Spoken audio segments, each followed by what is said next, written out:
Dibilang terpukul ya iya, pastilah. Karena terakhir saya cuma dengar suaranya. Hanya dengar suaranya itu dari kamar mandi. Itu terakhir kali saya dengar suara dia. Itu terakhir kali saya dengar suara dia.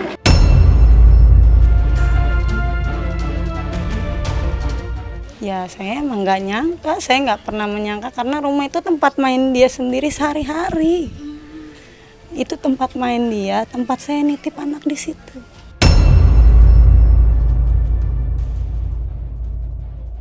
Saya nggak menyangka lah.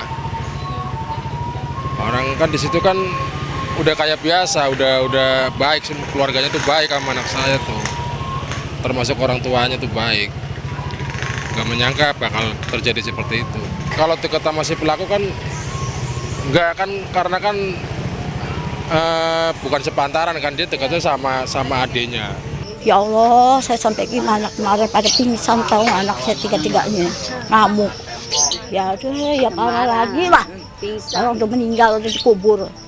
Buat saya pribadi, pasti nggak ada yang mau kayak gini ya. Maksudnya ini pasti berita belasungkawa yang sangat-sangat sedih lah. Apalagi kalau saya juga kan seorang ibu, saya punya 3 anak. Tapi buat saya pribadi, ini juga jadi pelajaran buat orang tua yang lain bahwa sebagaimanapun kita mampu memfasilitasi anak, tapi anak-anak harus under pengawasan kita.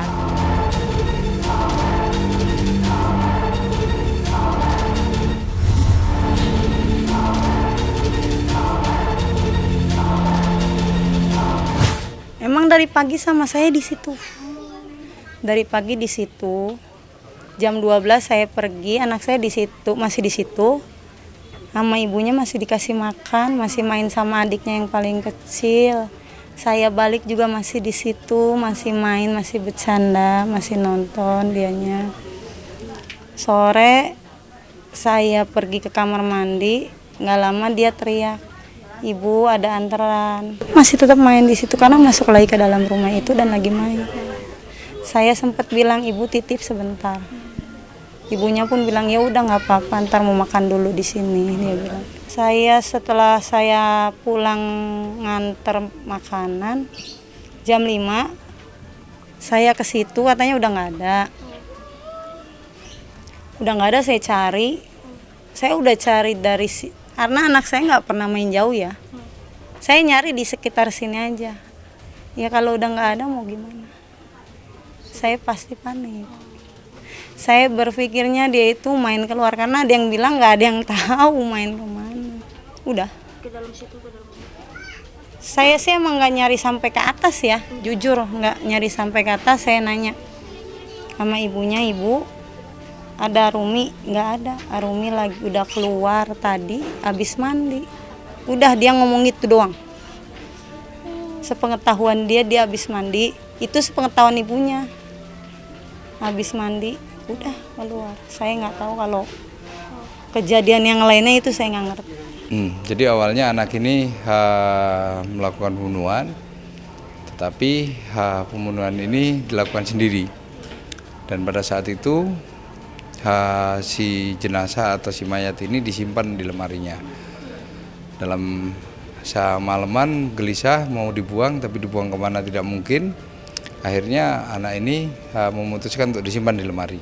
Di saat paginya dia berangkat sekolah, kemudian berpikir untuk melaporkan diri kepada kepolisian. Kapolsek ditelepon, kemudian mengecek lokasi tersebut, TKP tersebut, dan memang benar ditemukan sosok seorang mayat perempuan yang sudah tidak bernyawa ditaruh di dalam lemari.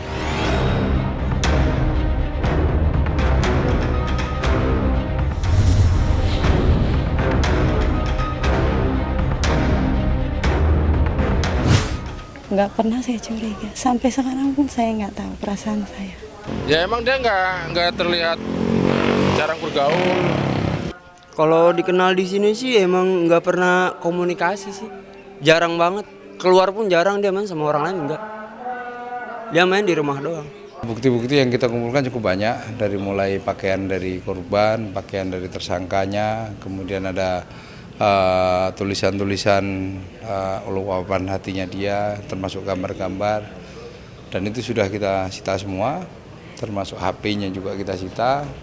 Dan sekarang ini yang sudah kita periksa adalah orang tuanya, bapak dan ibunya, kemudian ibu kandungnya karena itu ibu tiri yang ada di situ. Kemudian ada satu saksi lagi, omnya dari korban. Akan disimpulkan oleh dokter psikologi kita karena itu sudah menyangkut ranahnya kejiwaan. Jadi memang hari ini kita sudah kirim tersangka ini ke Rumah Sakit Kramat Jati. Malam ini observasi supaya dia tenang. Besok akan melakukan pemeriksaan. Dari berita-berita yang tersebar sih, kita kan belum bisa mendiagnosa ataupun ngejudge langsung apa yang dialamin anak ini. Yang jelas belum tentu perilaku sadis itu selalu mengarah ke masalah psikopati. Jadi dalam artian apalagi usianya juga belum dewasa. Yang jelas kalau orang-orang yang udah ada kategori sadistik, melakukan tindakan di luar moral dan sudah melanggar aturan, mungkin kalau sudah dewasa kita bisa sebut sebagai perilaku atau kecenderungan yang mengarah ke antisosial. Kalau memang dia ngerasa puas dan tidak, saya baca-baca sebenarnya dia tidak merasa bersalah ya kalau dari wawancaranya. Kalau dia bilang dia tidak merasa bersalah, dia merasa puas terhadap tindakannya terhadap anak itu, kepada tindakan setelah dia melakukan tindakan itu terhadap si anak kecil, mungkin bisa jadi memang kita perlu mempertanyakan nilai-nilai moral yang dia punya tuh seperti apa.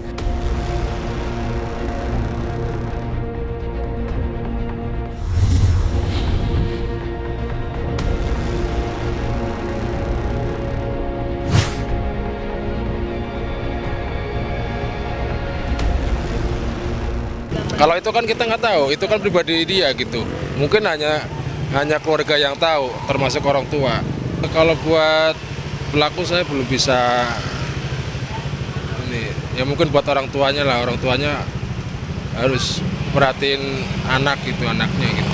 Ya, pengakuan dari interogasi kami dengan pelaku, dia bagaimana kamu bisa melakukan pembunuhan itu, dia sampaikan saya terinspirasi dari film.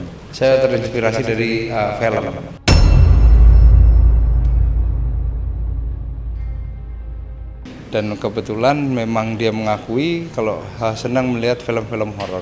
Ya, kalau nonton ibunya tidak pernah melihat bahwa anaknya ini nonton film-film seperti kayak gitu, bahkan tulisan-tulisannya, gambar yang ada di buku pun ibunya tidak tahu.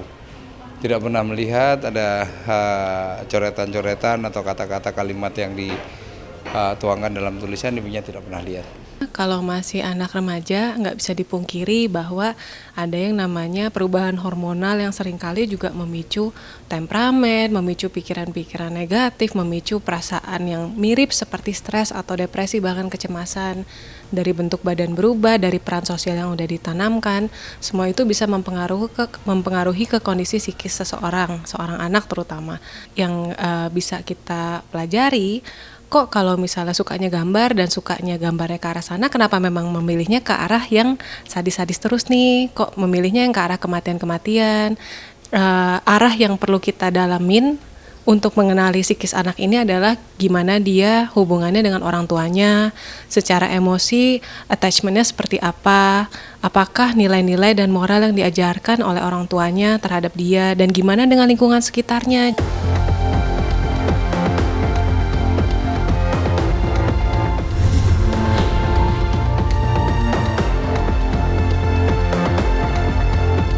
Biar yang di sana urusannya, bukan urusan saya lagi. Yang penting anak saya udah tenang, udah di tempat mungkin orang bilang itu tabungan saya, mungkin orang bilang itu buat saya nantinya di sana. Tapi yang pasti anak saya mudah-mudahan di sana ada tempat yang bagus dan layak. Di jalan Allah, udah itu. Terpukul, sangat terpukul. Ya sesuai aja sih sama yang dijalanin aja. Ya kalau bisa jangan sampai lah, jangan sampai kena orang lain lagi aja. Terus kalau bisa ya hukum sama aja. Peran orang tua bukannya memarahi, kalau memang sudah terjadi, memang harus ada tindakan konsekuensi. Sesuai pasal yang kita terapkan di 338 dan 40 dan pasal 74C Junto 80 tahun Undang-Undang RI 35 tahun 2014 tentang perlindungan anak, tuntutan yang kita sangkakan ini seumur hidup.